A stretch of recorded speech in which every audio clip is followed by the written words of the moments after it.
Right. Okay. Okay. I think we have transmission capabilities back. All right. Yeah. Okay. Well. Hello again. It's Dr. Bison Steve. We still on this new strange planet. Um, and yeah, the radiation storm above us from the Aurora wreck kind of knocked out our communications for a bit. Uh, so I'm hoping you're able to hear this. It's been a bit. So, I haven't been able to do some research while I was away. Collected some stuff to be able to build things in the future. And yeah, so everything's pretty good now. Um, Still would like to hear back from somebody from the company. Tell me when they might be sending another ship, but I haven't heard anything recently. So I've been running about the Kelp forest, collecting and researching stuff. Got a little containment here. That's full of everything I could find in the biome. So yeah, let's go to the desk and start looking at the research. And then there's a couple wrecks to go check out. We'll go take a look at. Alright, let's see what we got. Yeah. Notepad.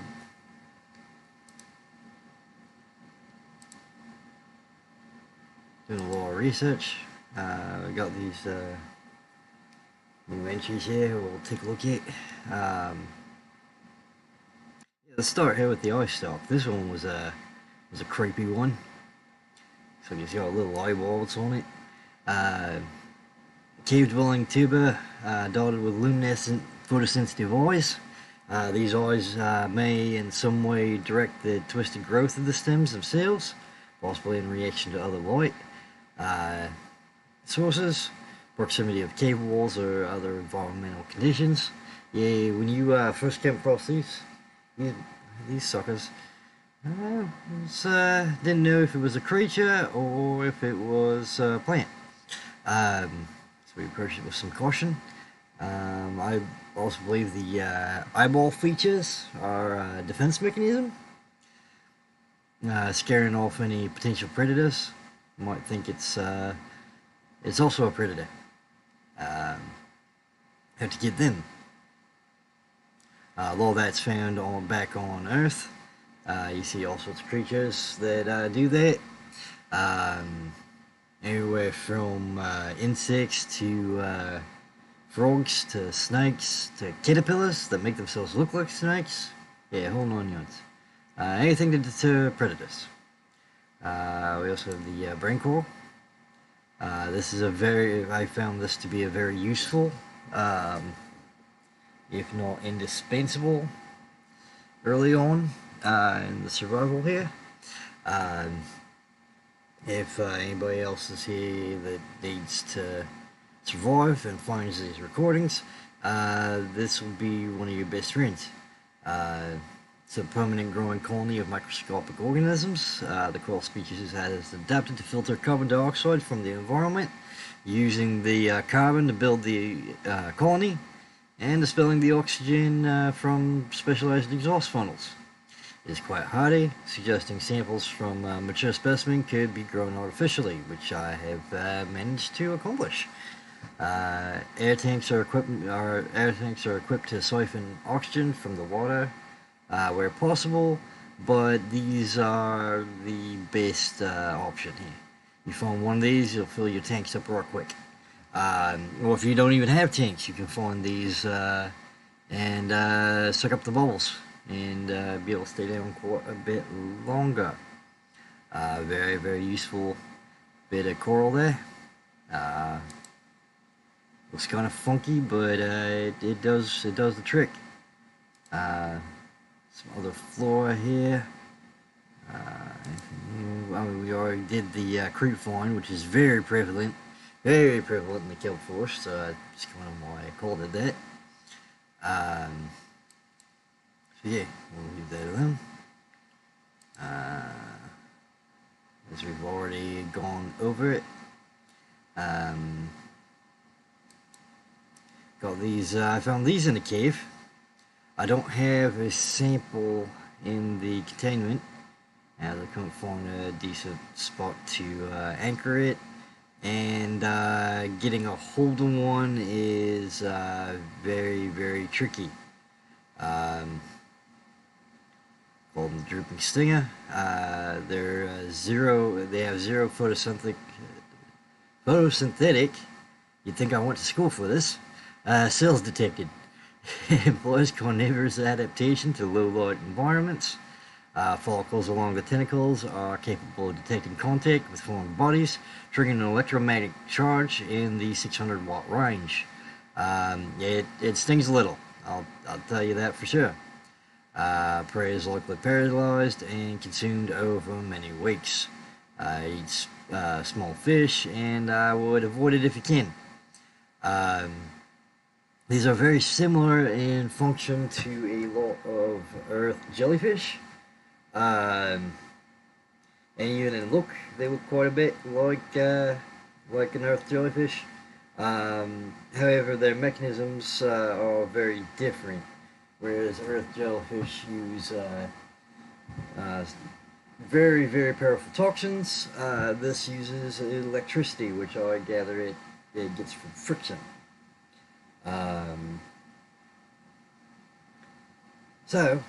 Yeah, don't touch these if you see them.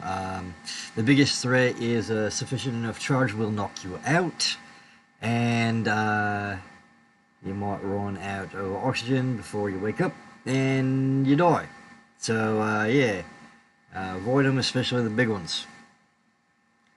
Another one from down in the kelp forest is the pygmy fan.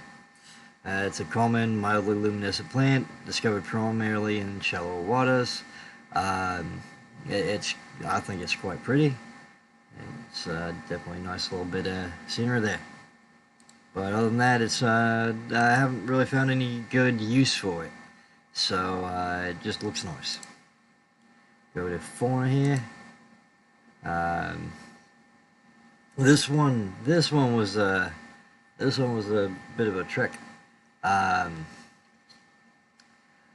Yeah, we'll get into the entry, because the entry, you can tell how weird this thing is. It's a mesmer. That's what I called it, because it's mesmerizing.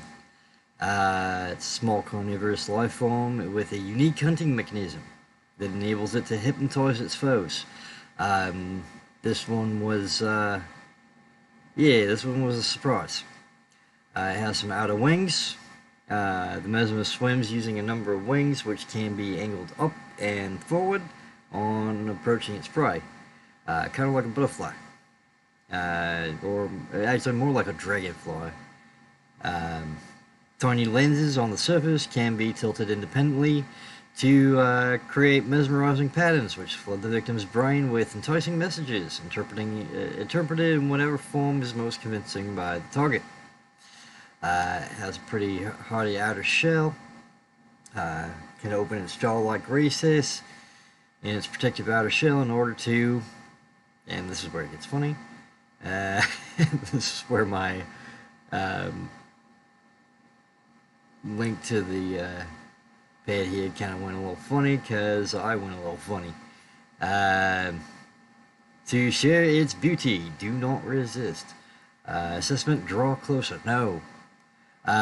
While the mesmer is small and doesn't by itself present much of a threat to us humans, in sufficient numbers, if you're hypnotized and just sitting there, they might be able to do some damage. Thankfully, it wasn't interested in my wetsuit at all. Um, and so it kind of let me go, as it did not find anything particularly edible. Um, and it seems the coating on the containment unit does not allow it to hypnotize me through it. However, I've been able to observe it hypnotizing some of the other creatures in there. Thankfully, there's enough food pumped in that it hasn't eaten any of the other creatures in there, but it seems to particularly like going after the eye and picking on it. Maybe seeing it as an easy target. In fact, a lot of the other creatures like going after the eye. He's kind of the small kid in school. But yeah, the mesmer is a very fascinating species, and I'd definitely like to do more in-depth research on it if I could ever get the hell out of here and back home where we can study it. Here's one of my favorites here. You know, growing up in the outback, this reminds me very much of the crocodiles we have back at home. And these guys are just neat. The wolves of the sea here. They've been called the stalker. They're very quiet on approach, and then have a roar that kind of terrifies you and stuns you, and gets you all confused, and then they come in for their attack. It's a streamlined predator encountered in the kelp forest and weight of prey, leaving the safety of the shells to feed. The stalker likely carved out its evolutionary niche at the sweet spot between speed and size millennia ago, and may be one of the oldest species on the planet. The stalker appears to be attracted to titanium deposits, which tends to sharpen and put stress on its teeth. As with many predators, it may be possible to temporarily distract hungry stalkers by feeding them. I have confirmed this theory. Yeah, if you got a bit of scrap there, and you got one coming at you, you can throw that scrap out there and it'll go after scrap. For some reason, it's just addicted to scrap metal. So that's an easy way to get a hold of them. If you raise one in captivity, you can feed it scrap metal, and it will wander around your base, protecting it from other things and other stalkers even. They become very much like a dog, and you get quite close with them. Name the one in there Sparky. I don't know why, that's just the name that came to mind.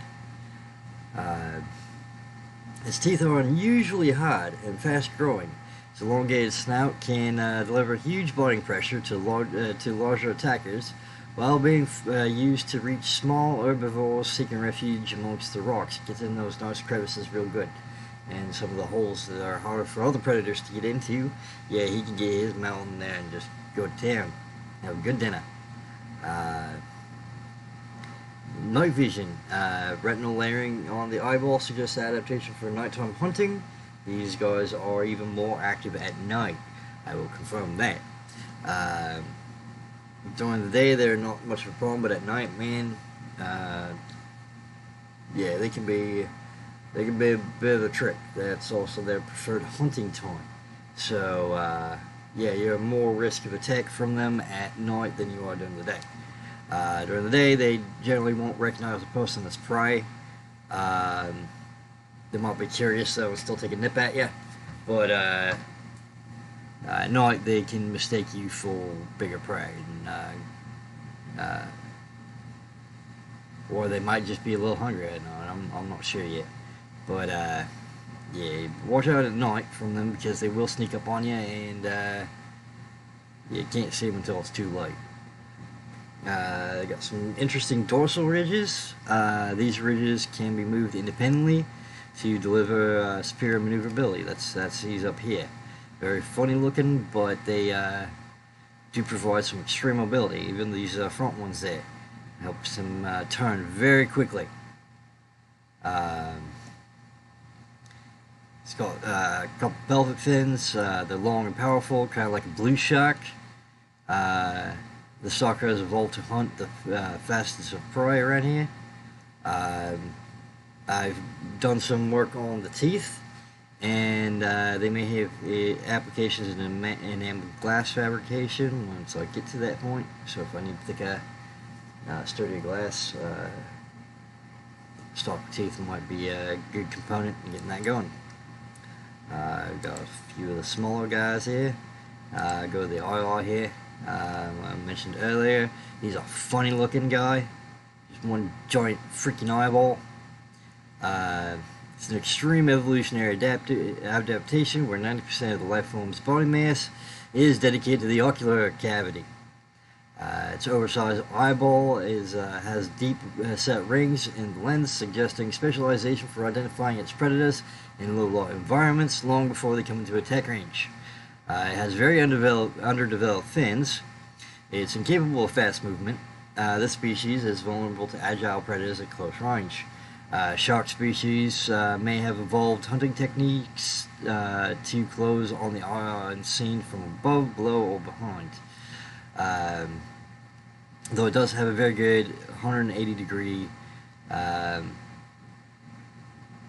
vision range, if not a little bit more. This organism and the common pupa share an evolutionary ancestor due to their DNA testing. While the eye has sacrificed mobility and maneuverability, it shares and enhances its cousin's powerful eyesight. The ancestral alpha pupa may have been one of the first life forms on 4546b to develop eyesight many millions of years ago. It is edible. There isn't much to it, but if you just snack on it, because of its big eye and the viscera on it does not actually reduce any hydration. So if you're being pretty thirsty and can't find fresh water, but you need to eat, these guys can be a good alternative, as they don't make you more thirsty because of the salt content. This is an interesting one, the hoopfish. I like him. He's pretty. He's got a nice look to him. A small school mentality prey fish with a unique method of propulsion and a distant relative of the bladderfish. These hoops here are actually antennae, and rather than swimming, this life form uses the fine grained antennae which encircle its body to alter the composition of the water in front of it, allowing it to sail into the low density space provided.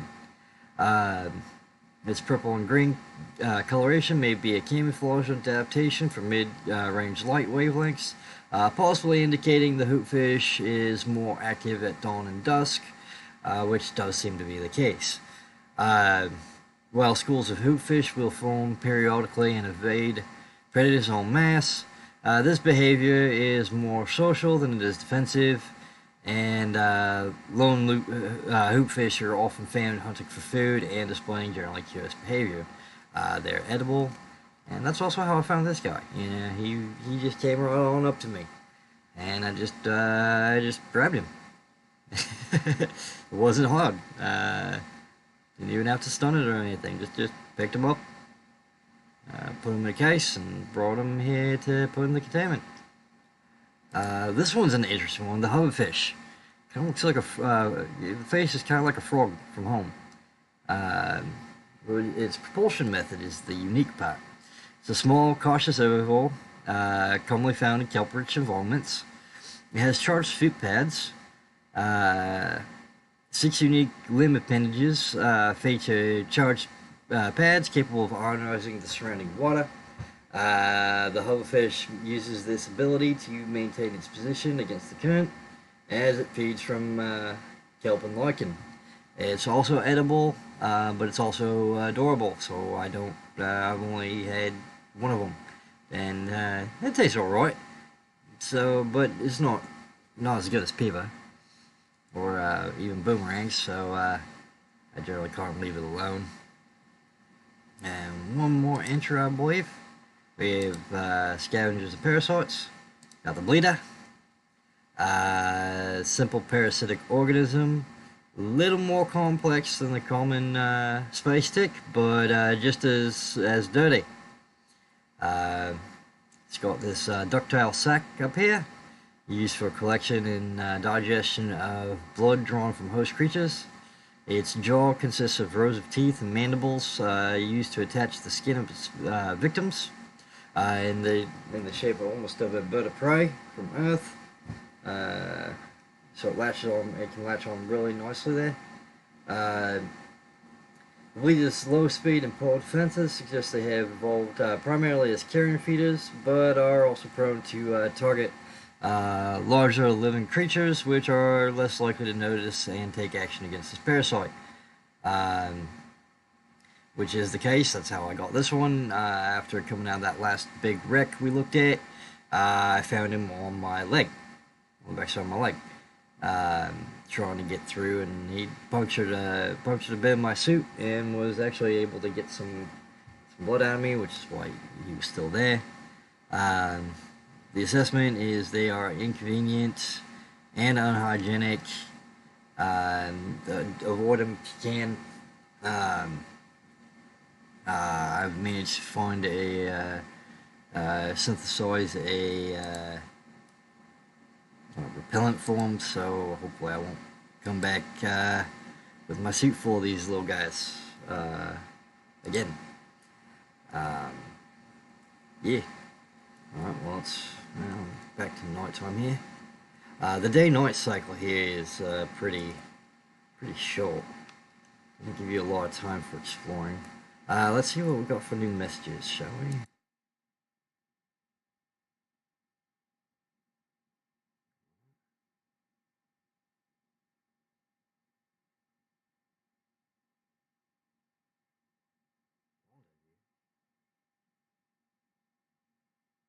Yeah, no worries.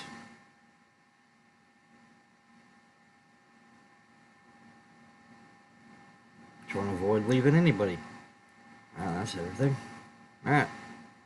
Let's go take a look. I've marked some sites of interest already. We'll go check them out. So it looks like I've got tools here. Make sure I've got one.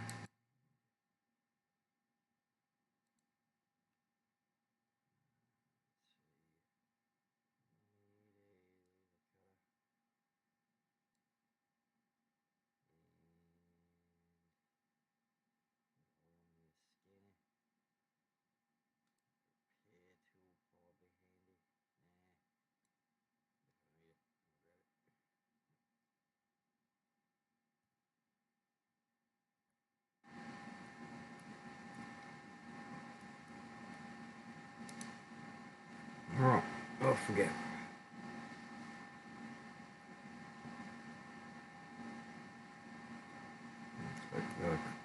Wreck over here. Go take a look at it. What's that back in there? Oh, that's life pod 3. Yeah, let's go.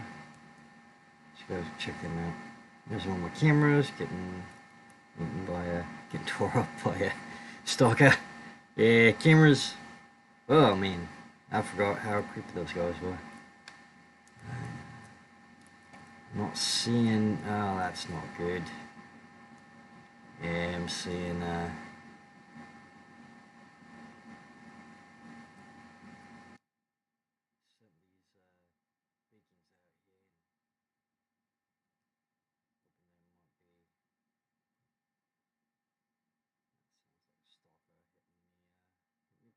Yep, that's a stalker.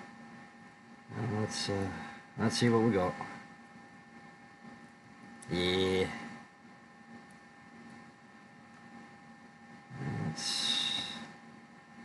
Doesn't look like we got anybody here. What's this? PDA. Alright, we'll take that. Check that out when we get back. We can't find any other ones. Well, shoot. What's the chance of finding anybody else?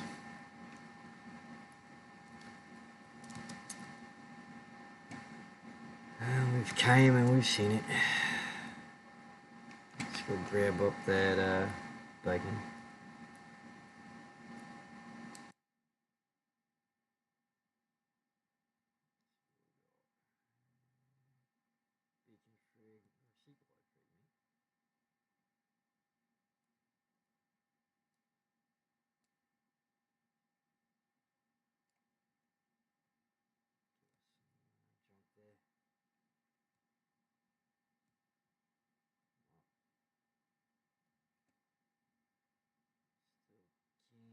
Get to that one.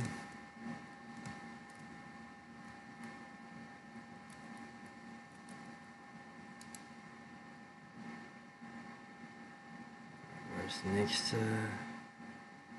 looked at?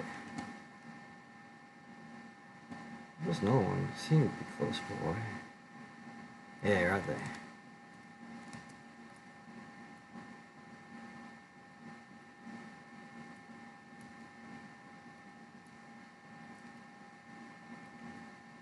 Pretty big piece of wreckage here.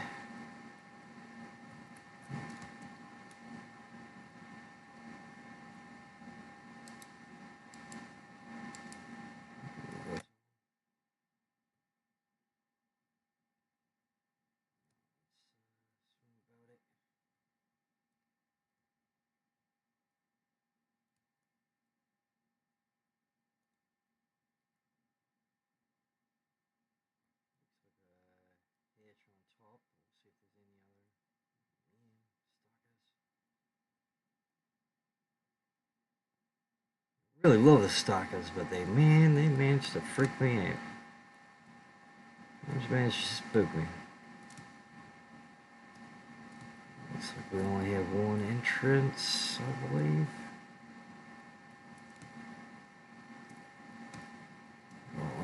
Alright, looks like we got cut our way in.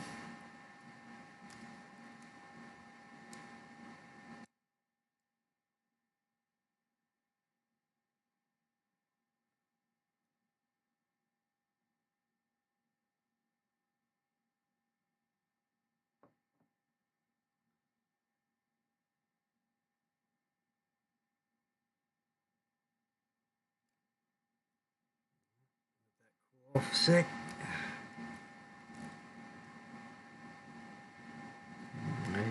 My suit's ready to some pretty high temperatures, but not that high. Not molten steel high. Alright, that's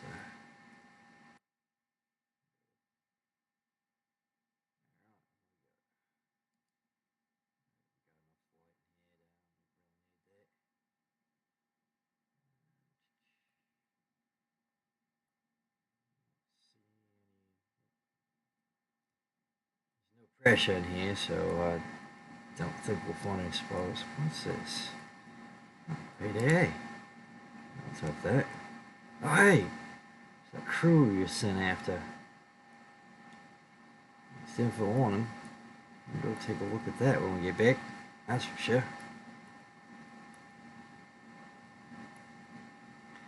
It's kind of part of the reason I was sent on this mission was to help try and find these people. Pretty sure there's probably a link between them now. Oh, there was an extra entrance that I missed. Yeah, I didn't have to cut through after all. Oh well. The sun's back up.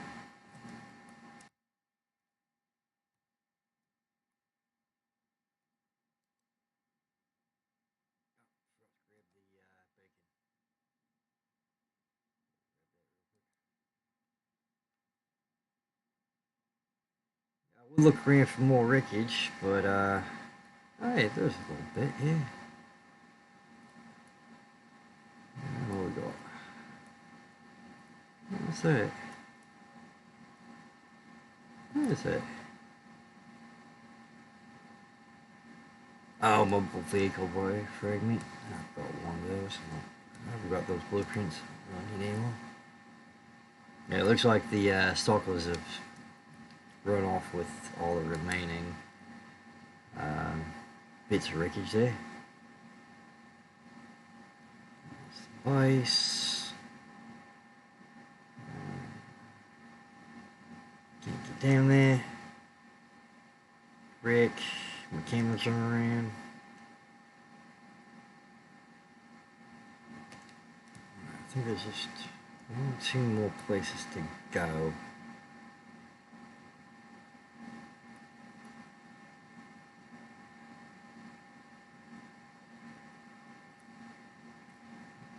My camera? Yeah. Yeah, so, if anybody else has a problem around here, oh, yeah, it started. Chris said, don't build your base next to a kelp forest if you want cameras. There's a whole pack of them right there. Man, that's pretty. Isn't that something? Don't often see them pack up like that. It might be the cameras that they're attracted to. Got a whole group of them going after them, trying to get a hold of them. They don't really seem to attack each other, which is interesting. Even when they're competing for things like, more cameras. Yeah. That's an interesting hole. Steak. Egg.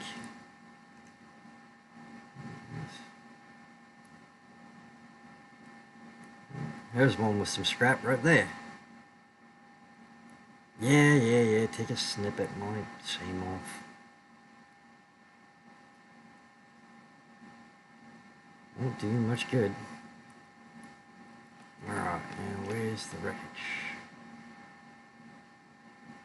There's the beacon.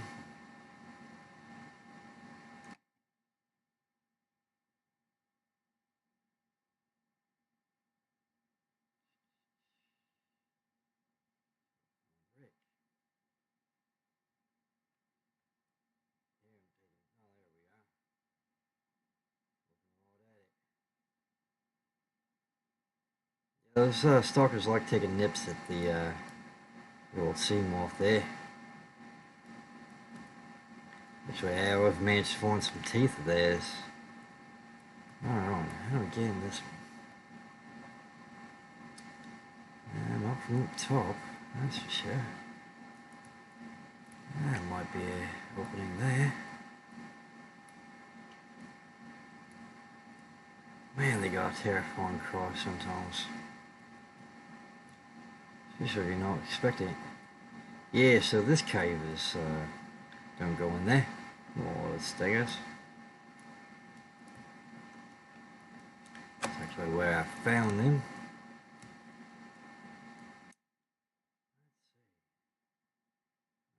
Well, here's a little bit of an opening. Not much.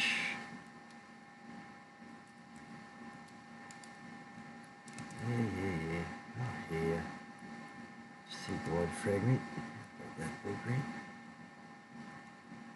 Rabbit ray hiding up in here. Another seaboard fragment. Well, that looks like something I can work on. See if there's anything up.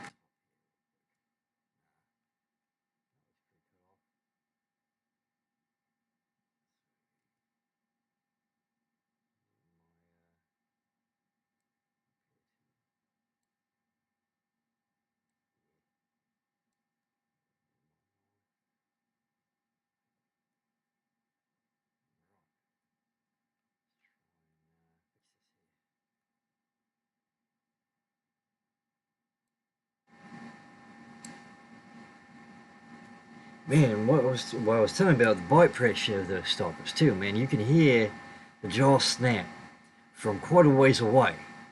And it sounds like it's right in your ear.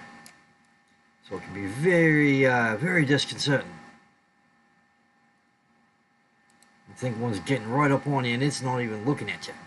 And it's looking at some other easier prey like that eye there. Oh, yeah, Disc, chair, gear. Doesn't look like really anything terribly useful. What's that? Oh, put a bed at that. You never know on a strange plant what you're going to find. Alright, so this little bit was pretty bad. Nobody in here, so let's go on ahead and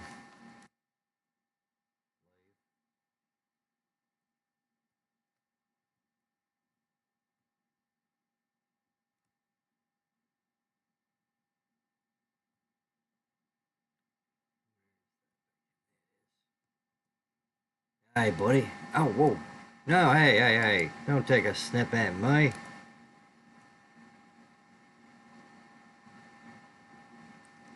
Jerk.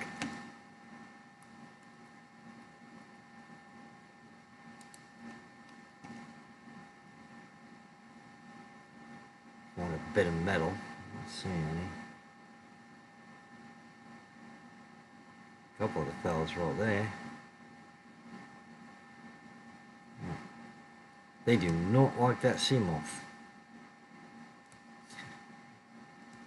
Wow. Nice to get up so close to them without, out in the wild here. They're not really interested in me for food. They've all gotten used to me. I mean, to isolate some pheromones and such that make a repellent. Pretty much anything I've come across. Jaws of biology. Let me double check here. Check my notes. Make sure we've checked everything out that we want to check out.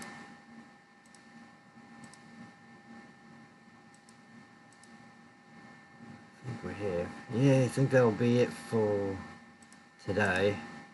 We did get a new message, so we'll go back to Bison and check that out.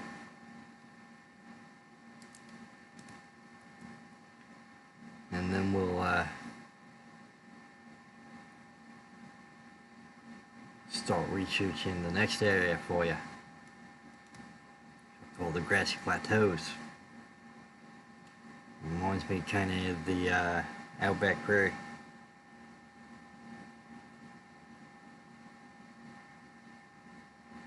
Or even the American prairie.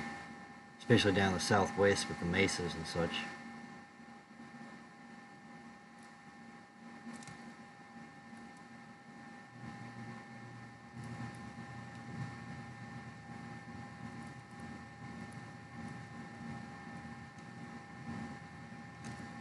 Home sweet home. At least for now.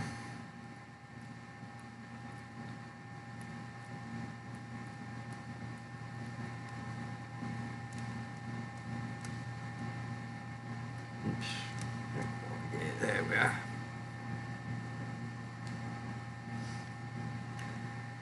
Yeah, you might not know it, but I'm not much of a pilot. Everything's been kind of hands-on here. Let's see.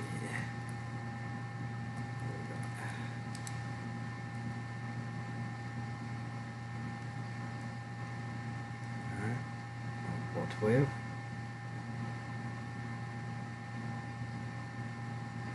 Man. Yeah, that's deep.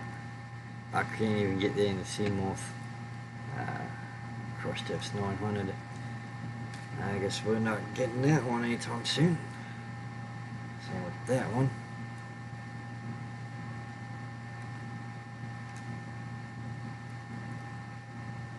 Wait, come on.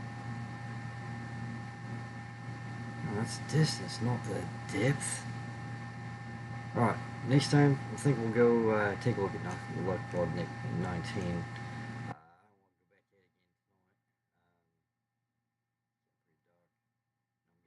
Tired.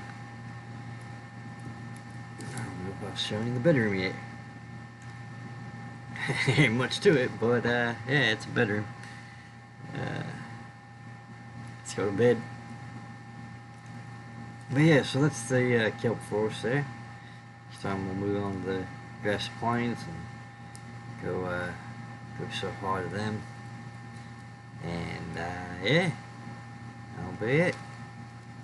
Anyway, you all rest tight. Hopefully you're getting this. I don't know if anybody actually is, but yeah, if you are getting this, I hope you're learning a lot and interested in coming and getting me.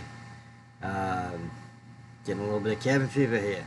It's just me. I'd like to find some other survivors, at least to have somebody to talk to. But until next time, we'll see you later.